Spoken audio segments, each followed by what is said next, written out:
Hello Lakers fan, if you are one of those who are always up to date with the news about our Lakers, then you need to stay tuned to what is coming up on our Lakers news channel. I am preparing exclusive coverage on the possible signings of Lake hairs, and what I can tell you is that rumors are catching fire on social media, and if you don't want to miss any information, stay tuned. We have exclusive news every day. If you are a true Lakers and don't want to be left out of the news, be sure to subscribe. Subscribe to the channel and turn on notifications. Let's go to the video. Performance of the night now. Big story going into the Lakers game against the Trailblazers. It was all LeBron. There was no Luka Doncic, coming off a back-to-back from the night before. Under 8 minutes left in the second. Lakers lead. Find James. Why not? 55-47 going into the second half. All this was, friends, is another example of how LeBron ages backwards. 78-77 after the third quarter. Again, this coming on a back-to-back. Fourth quarter, just under 10 minutes remaining. James again knocks down the three. Lakers up 5. Then, he was hitting from deep last night. So deep, put the hoop to sleep. What do you know what I did there? I see what you did there. James, 40 points, 4 assists, 8 rebounds, passes Michael Jordan with multiple 40-point games at the age of 40. And look, the second 40-point game for LeBron since turning 40. That's more than the rest of the NBA. I just mentioned Michael Jordan. That's pretty good company for him. Overall, it's the 79th career 40-point game, tying with Allen Iverson for 6th most in NBA history. Back for some basketball conversation. Yes, Damian Woody's going to hang out for this. Tim McMahon, Tim Bontemps. Now, I want to zoom out before we zoom in, Brian Windhorst. How do you put into perspective what we're seeing night to night from a 40-year-old LeBron James? Well, there's a lot of people, including LeBron, who just make an assumption at times that his career is near the end. And I'm not seeing much deterioration. And if you look at what he's done just since his 40th birthday on December 30th, he's averaging 26 points, 9 rebounds, 8 assists, shooting 54% from the field, 44% from 3. That's over 22 games. That's not a good week. He is not slowing down. The Lakers are 14-8 in those games. He has been absolutely awesome since his 40th birthday. And look, I know Luka is the story of the Lakers both now and into the future, but LeBron is also playing fantastic basketball. We should recognize that as well. Yeah, he showed it again last night. It's funny he mentioned that, Tim Bontemps, when we look into the future of the Luka trade, but we are all going to focus on the present because it was just done. People think maybe this could be the catalyst to put them on a run. But why is that the wrong way to look at the Luka-LeBron situation right now, which is in the present? Well, you look at this team, and they've got Luka Doncic, LeBron James, and Austin Reeves, all guys who need to have the ball together to be successful, right? And you have 3 guys who need to have the ball that much. There's going to be diminishing returns. That's why we've seen when one of those guys isn't playing, the other 2 look really good, right? Because ultimately, it's hard to have all of 3 of them firing on all cylinders all at the same time. And without Anthony Davis on this team, yes, they've been on a great run. Yes, their defense has been good lately. I just don't see this team being able to play at the level defensively with this unbalanced roster to be able to be a real championship caliber team, despite the fact that LeBron still looks like a top 10 or whatever player in the league, and Luka Doncic is great, and Austin Reeves is good. There's just too much of an unbalanced nature to this team. Yeah, and look, we believe that this trade in the long run, Tim McMahon, is going to work out much better for the Lakers. Luka, 25 years old, still entering the prime of his career. And you've covered his career for the entire time. How well do you think he'll quickly be able to expect to assimilate with LeBron and the Lakers and really his role with this team, big picture? Yeah, we saw Luka go through something similar a couple years ago when the Mavericks traded for Kyrie midseason. And really the mistakes that they made, or they deferred too much to each other. Also, the supporting cast was terrible. They were still a very good offensive team. Look, Luka and LeBron, these are 2 of the best basketball minds of all time. They will figure things out. One thing LeBron figured out real quick, if he runs, Luka's the best look-ahead passer in the league. You can expect to see a lot of that. How long is this going to take to really start cooking, though? That depends on when Luka Doncic gets back to being at the level that we've been accustomed to seeing from him. This is basically an early preseason stage for him, coming off the 4th calf strain he's had in a 2.5-year span, the longest absence that he's had. It's going to take him a little while to get his legs under him.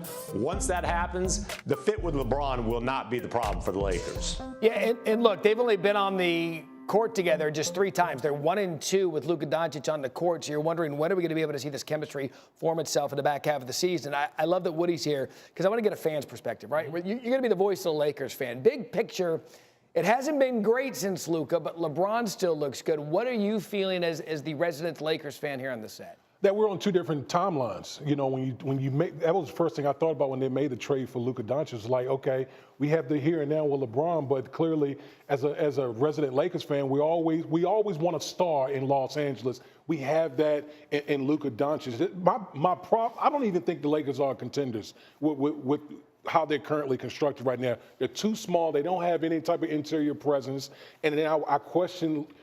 Multiple guys are ball-dominant type of guys. How is that going to work out? So I don't think they're in a Western Conference with the OKCs, the Denver Nuggets. I don't see the Lakers coming out of that. I think my biggest thing from this whole, post-trade is, how much can Luka Doncic learn from LeBron as far as how to take care of yourself? Sure. I think that's the biggest thing. I mean, we're talking about one of the best players that I've ever seen in Luka Doncic, but he could self-sabotage himself by his conditioning. How is he going to do that, and how are the Lakers going to be able to surround Luka Doncic post-LeBron when he eventually, I don't know when it's going to happen, but when he eventually moves on? There is so much green juice and, gluten-free food in L.A. I think he's going to be fine. There's a juice bar around every corner in L.A. I think in terms of getting physically fit. Austin Reeves takes a jab at Jordan fans after LeBron's 40-point night.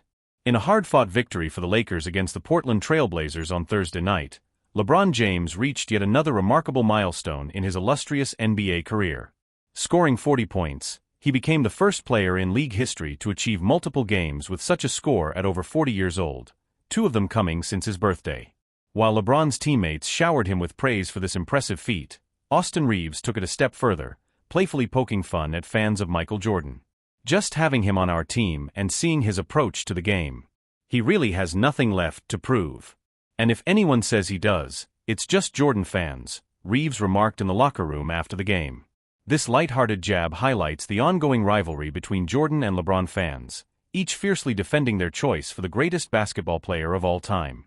Reeves made his stance crystal clear with that comment, adding a personal touch to the debate. Reeves crashes LeBron's interview with a joke.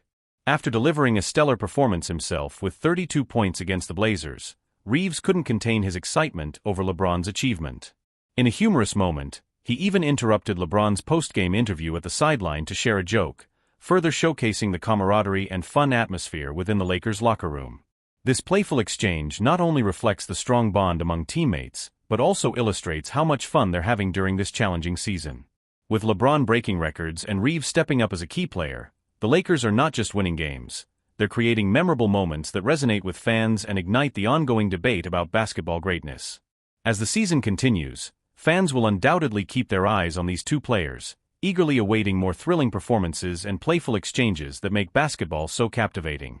Final stretch of the NBA, it's time to play Luka Doncic and LeBron James.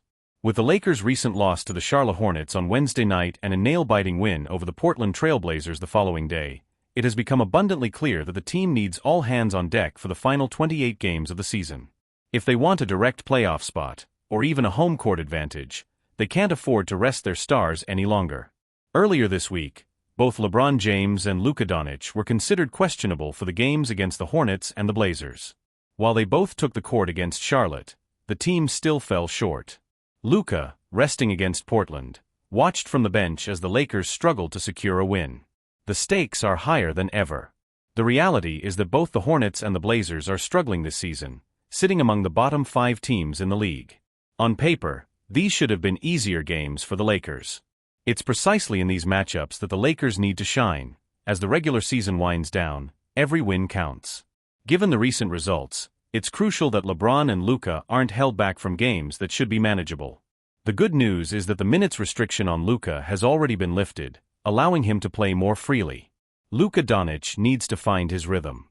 Beyond the Lakers' playoff aspirations, there's another pressing reason Luka should be in the game. He needs to regain his rhythm.